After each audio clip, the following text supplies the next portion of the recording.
Cristo, o grande sacerdote eterno. Portanto, fiquemos firmes na fé que anunciamos, pois temos um grande sacerdote poderoso, Jesus, o Filho de Deus, o qual entrou na própria presença de Deus. O nosso grande sacerdote não é como aqueles que não são capazes de compreender as nossas fraquezas. Pelo contrário, temos um grande sacerdote que foi tentado do mesmo modo que nós, mas não pecou. Por isso tenhamos confiança e cheguemos perto do trono divino, onde está a graça de Deus. Ali receberemos misericórdia e encontraremos graça sempre que precisarmos de ajuda.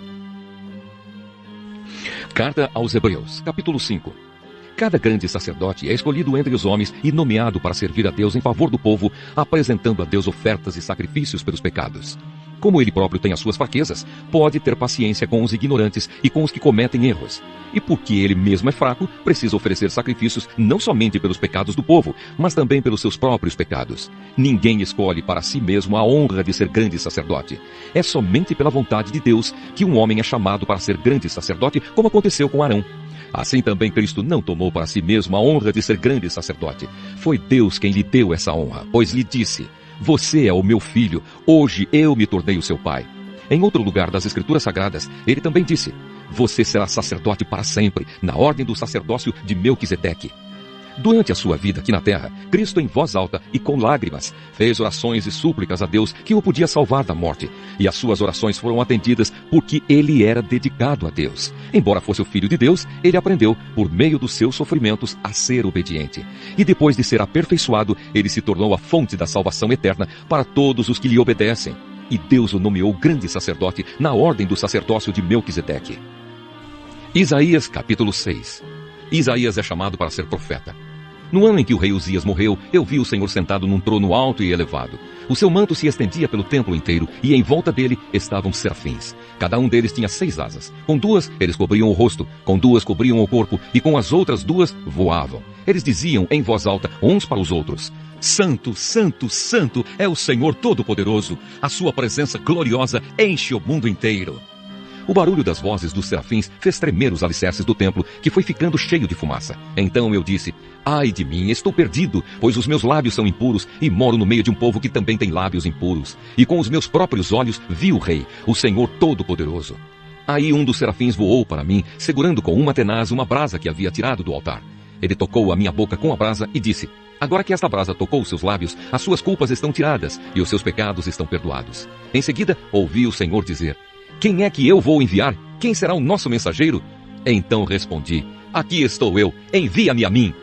O Senhor Deus me disse: "Vá e diga ao povo o seguinte: vocês podem escutar o quanto quiserem, mas não vão entender nada. Podem olhar bem, mas não enxergarão nada. Isaías, faça com que esse povo fique com a mente fechada, com os ouvidos surdos e com os olhos cegos, a fim de que não possam ver, nem ouvir, nem entender. Pois se pudessem, eles voltariam para mim e seriam curados." "Até quando isso vai durar?" eu perguntei.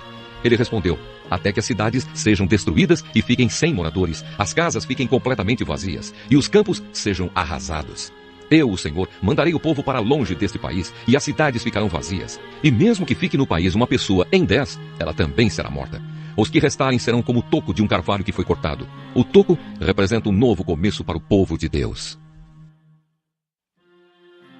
Isaías capítulo 7. Mensagem para o rei Acás. No tempo em que Acás, filho de Jotão e neto de Uzias, era rei de Judá, Rezim, rei da Síria, e Peca, filho de Remalias, rei de Israel, atacaram a cidade de Jerusalém, mas não puderam conquistá-la. Quando o rei Acás soube que os sírios haviam feito um acordo com os israelitas, ele e todo o seu povo ficaram com tanto medo que tremiam como varas verdes. O Senhor Deus disse a Isaías: "Vá com o seu filho Sear-Jazube encontrar-se com o rei Acás. Ele estará na estrada onde os tintureiros trabalham, perto do canal que traz água do açude de cima. Diga ao rei que fique alerta, mas que não perca a calma, que não tenha medo, nem fique desanimado por causa do ódio do rei Rezim, dos sírios e do rei Peca. Eles são menos perigosos do que 2 tições soltando fumaça. Os sírios, junto com o rei Peca e os israelitas, estão fazendo planos para prejudicar o rei Acás. Eles combinaram o seguinte: vamos atacar o reino de Judá, conquistar o seu povo e forçá-lo a aceitar o filho de Tabeal como rei. Porém, eu, o Senhor, afirmo que isso não acontecerá. Pois a Síria não é mais forte do que Damasco, a sua capital. E Damasco não é mais forte do que o rei Rezim. A terra de Israel não é mais forte do que Samaria, a sua capital. E Samaria não é mais forte do que o rei Peca. Mas daqui a 65 anos, Israel será destruído e deixará de existir como nação. Se vocês não tiverem uma fé firme, não poderão ficar firmes." Emanuel, Deus está com o seu povo. O Senhor Deus enviou ao rei Acás esta outra mensagem: Peça ao Senhor, seu Deus, que lhe dê um sinal. Esse sinal poderá vir das profundezas do mundo dos mortos ou das alturas do céu. Mas Acaz respondeu: não vou pedir sinal nenhum, não vou pôr o Senhor à prova. Então Isaías disse: escutem, descendentes do rei Davi, será que não basta vocês abusarem da paciência das pessoas? Precisam abusar também da paciência do meu Deus? Pois o Senhor mesmo lhes dará um sinal. A jovem que está grávida dará à luz um filho e porá nele o nome de Emanuel. Quando ele chegar à idade de saber escolher o bem e rejeitar o mal, o povo estará comendo coalhada e mel. Mas mesmo antes desse tempo, o rei Acaz, as terras daqueles 2 reis que lhe causaram tanto medo, ficarão completamente abandonadas. O Senhor Deus vai trazer sofrimento para o Senhor, ó rei, para as pessoas da sua família e para o seu povo. Ele fará isso por meio do rei da Assíria, e o sofrimento que esse rei vai causar será o pior que já houve desde que o reino de Israel se separou do reino de Judá. Quando chegar aquele dia, o Senhor Deus vai assobiar e chamar os egípcios para que venham, como se fossem moscas, dos lugares mais distantes do rio Nilo. E assobiará também para que os assírios, como um enxame de abelhas, venham da sua terra. Eles virão e, como enxames, pousarão nos vales mais profundos, nas fendas das rochas e em todos os espinheiros e em todos os lugares onde o gado bebe água. Naquele dia, o Senhor vai contratar um barbeiro que fique na região que fica no outro lado do rio Eufrates, isto é, o rei da Assíria. Ele virá e rapará a barba, os cabelos e os pelos do corpo de todos. Naquele dia, quem ficar com uma vaca nova e 2 cabras terá tanto leite que poderá comer coalhada. E todos os que ficarem com vida no país comerão coalhada e mel. Naquele dia, o que antes era uma plantação com 1000 pés de uva, valendo 1000 barras de prata, virará um terreno cheio de mato e de espinheiros.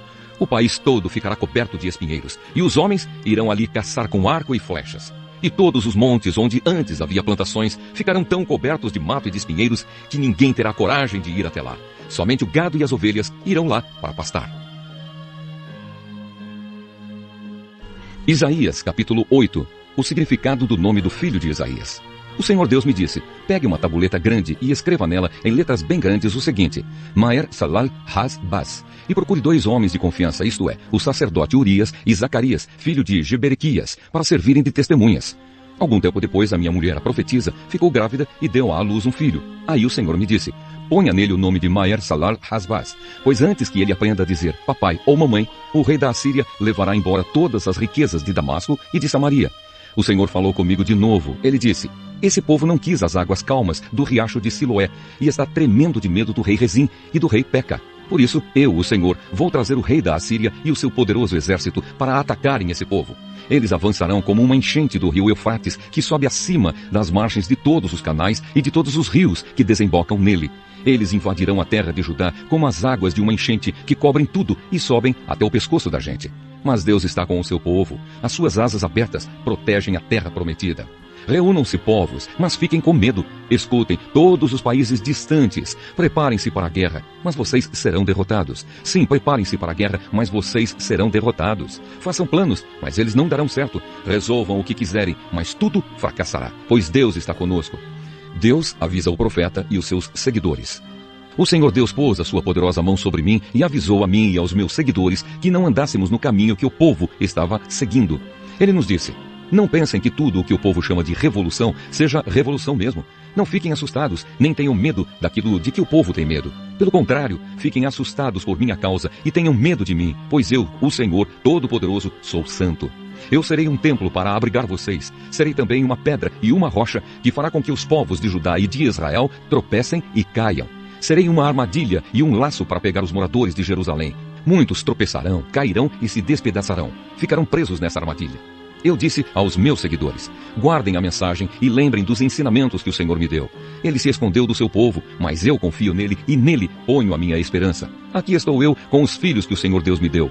O Senhor Todo-Poderoso, que mora no Monte Sião, nos enviou para sermos sinais que causem espanto ao povo de Israel. Algumas pessoas vão pedir que vocês consultem os adivinhos e os médiuns, que cochicham e falam baixinho. Essas pessoas dirão: precisamos receber mensagens dos espíritos, precisamos consultar os mortos em favor dos vivos. Mas vocês respondam assim: o que devemos fazer é consultar a lei e os ensinamentos de Deus. O que os médiuns dizem não tem nenhum valor. Tempos de aflição. O povo andará de um lugar para outro sem rumo, desanimado e com fome. Por causa da fome, ficarão com raiva e amaldiçoarão o seu rei e o seu Deus. Olharão para o céu e depois para a terra e verão somente sofrimento e escuridão, trevas e angústia. Porém, não poderão escapar delas.